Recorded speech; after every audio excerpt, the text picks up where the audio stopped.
شام کا بندہ آ گیا حضرت عمر کو ملنے، اس نے آتے ہی پوچھا تمہارے بادشاہ کا محل کہاں؟ انہوں نے کہا جی ہمارے بادشاہ کا محل نہیں ہوتا، ہمارے ہاں لوگوں نے سمجھ لیا نا کہ روب شاید کپڑوں کا ہوتا ہے، روب شاید گاڑیوں کا ہوتا ہے، بنگلوں کا ہوتا ہے، بہت بڑی کوٹھی کا روب ہوتا ہے۔ اور نہیں بھائی، روب تو بندے کے کردار کا ہوتا ہے،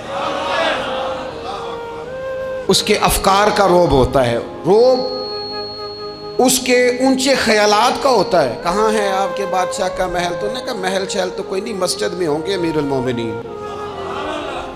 بندہ کہتا ہے میں سوچ میں پڑ گیا کہ جس کے نام سے میرا بادشاہ کانپتا ہے وہ مسجد میں ہوگا، گن مین ہی کوئی نہیں، ہٹو بچو ہی کوئی نہیں، ادھر ادھر ہی کوئی نہیں، پہرے دار ہی کوئی نہیں۔ مسجد میں جا کے پوچھا جناب عمر، کہنے لگے ادھر ہی تھے۔ کدھر ہیں بھئی حضرت؟ وہ کدھر ہیں بھئی؟ ادھر ہی تھے۔ کہنے لگا میں حیران ہو گیا کہ یہ بادشاہ کی بات ہو رہی ہے۔ ایک صاحب کہنے لگے وہ کھجوروں کے باغ کی طرف جا رہے تھے، کہتے ہیں میں کھجوروں کے باغ میں گیا تو ایک بندے سے پوچھا امیر المومنین، کہنے لگا وہ سامنے کی طرف جا رہے تھے، ادھر گیا۔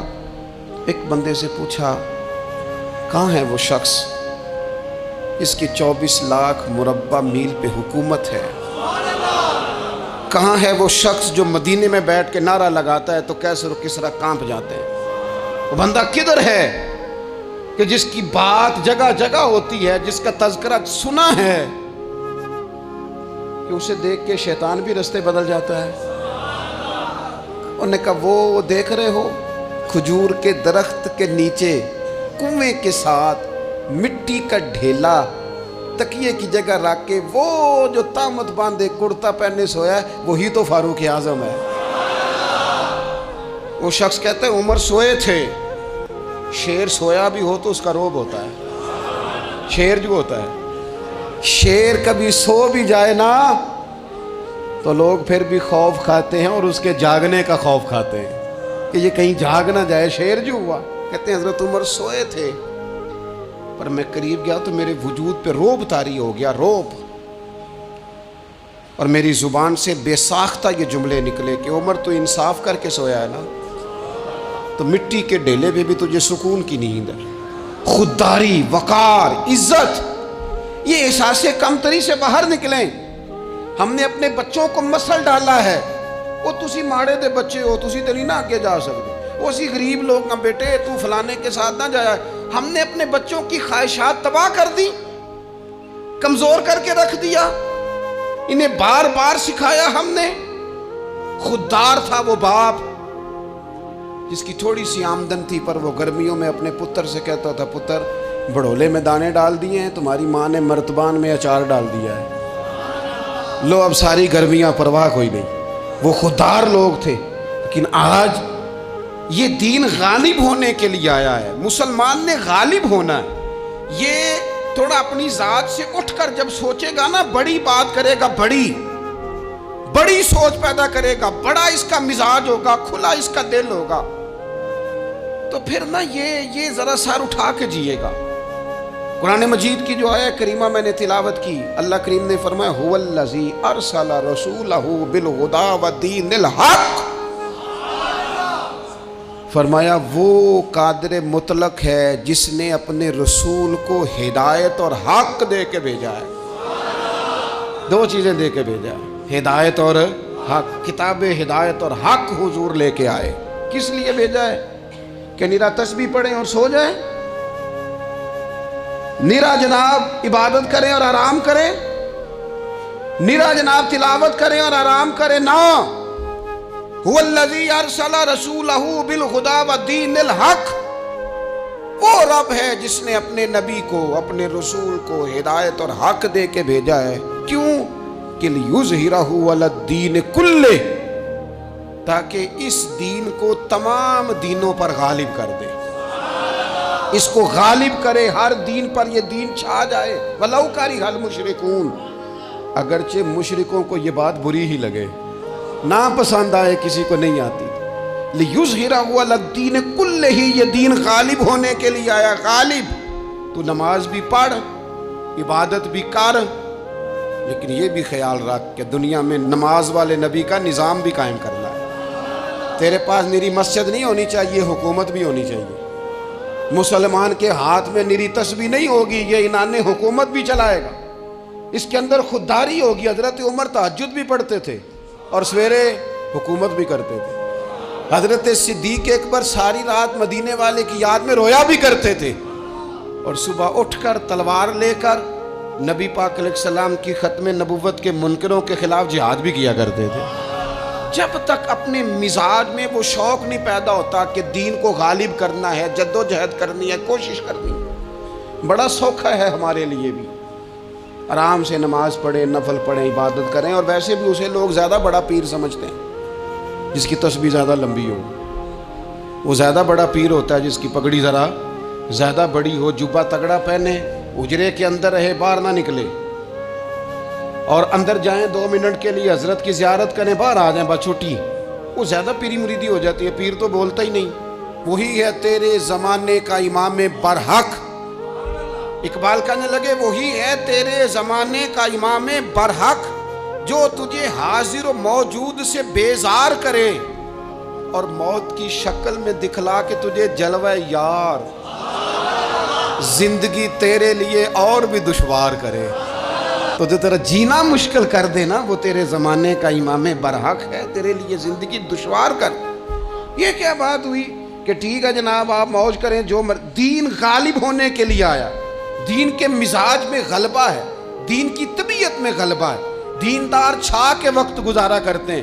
اللہ تعالیٰ نے اس دین کے اندر وہ قرار دیا ہے، وہ وسعت دی ہے، وہ درد دیا ہے، وہ ذوق دیا ہے، اپنے اندر سے وہ بت توڑ ڈالے جو بت مایوسی پھیلاتے ہیں، ان جگہوں سے نکل آئیں جہاں انسان کمزور پڑتا ہے، اٹھ باندھ کمر کیوں ڈرتا ہے، پھر دیکھ خدا کیا کرتا ہے۔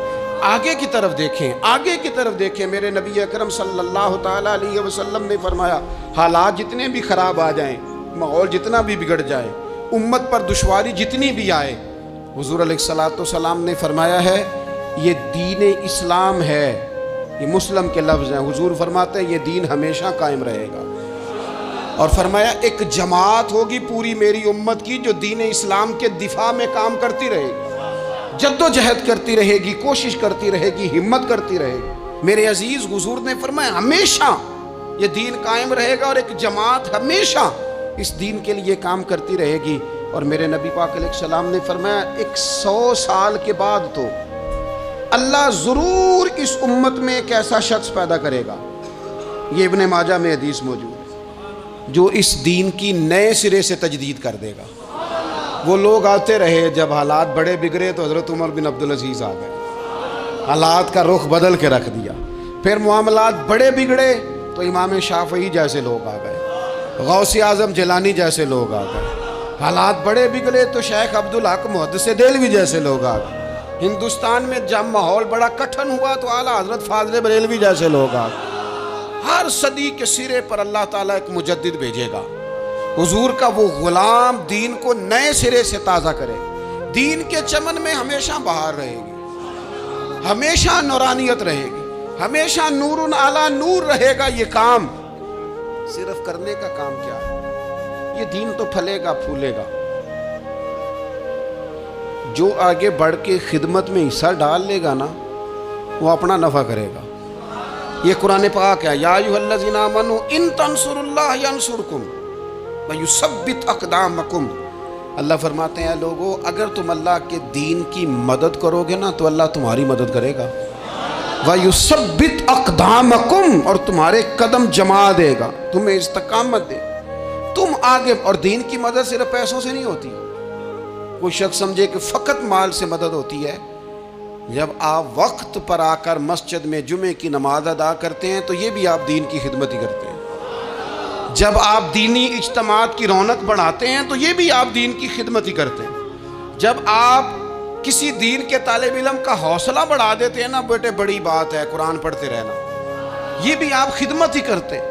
جب آپ دین کے بارے میں کسی جگہ بیٹھ کے اچھی بات کر دیتے ہیں، یار اللہ کا فضل ہے ہمارے دین میں یہ خیر اللہ نے رکھی، یہ بھی آپ دین کی مدد ہی کرتے ہیں۔ آپ کسی بھی جگہ کسی بھی حوالے سے دین کے لیے کوئی بھی پیغام دیتے ہیں، کوئی بھی بات کرتے ہیں تو آپ دین کی یہ ساری خدمات دینیاں ہیں، یہ سارا درد ہے، یہ سارا ذوق ہے۔ ہم اپنا اپنا حصہ جس طرح بھی ملا سکیں، دین کی حمایت میں، دین کی مدد میں، جہاں کوئی ایسی بات ہو رہی ہو وہاں ہم دفاع کے لیے کھڑے ہو جائیں۔ ہر شخص اپنے اپنے مقام پر دینی ابلاغ میں، دین کی تبلیغ میں اپنا کردار ادا کرے۔ ایک جملہ کوئی بول دے نا رسول پاک کے دین کی مدد میں، ایک جملہ، یعنی کسی کو صرف اتنا کہہ دینا کہ یار تو اپنے بیٹے کو، تیرے 5 بیٹے ہیں، ایک کو قرآن مجید کا عالم ہی بنا دے، تو کہہ کے چلا گیا اور تو تیری وجہ تجھے خبر بھی نہیں کہ شاید اس نے تیری وجہ سے اسے داخل کرایا ہے، لیکن وہ اگر آ گیا پڑھ گیا تو دیکھ تجھے اجر اللہ کتنا عطا فرمائے۔ آدھا جملہ بول کے دین کے معاملے میں معاون بنے، کوئی خیر کا لفظ بول کے معاون بنے۔ ہم نہ ہمت نہیں کرتے، ہم کہتے ہیں وہ فلانا کرے گا، بڑا آدمی کرے گا، مولانا کریں گے، پیر صاحب کریں گے، اپنا اپنا حصہ، اپنی اپنی خیر۔ حضرت عمر نے بھی بڑا کام کیا ہے دین کی خدمت میں، پر سیدنا بلال کی خدمت کا کوئی انکار کر سکتا ہے؟ ڈیوٹی حضرت صدیق اکبر کی بھی زیادہ ہے، پر جناب سلمان فارسی کی خدمت کا انکار کیا جا سکتا ہے؟ ہر ایک نے کام کیا، ہر نقطے کا اپنا عروج ہے، اپنی اور یہ دین غالب ہوگا، غالب۔ یہ مت سمجھیں تھوڑے سے حالات کمزور آئے ہیں اور تھوڑا سا مسلمان محکوم ہوئے ہیں مالی اور اپنی کوتاہیوں کی وجہ سے ہوئے، اپنی غلطیوں کی وجہ سے ہوئے، اپنے اعمال کے سبب ہوئے، تو ڈر ڈر کے نہ جئیں۔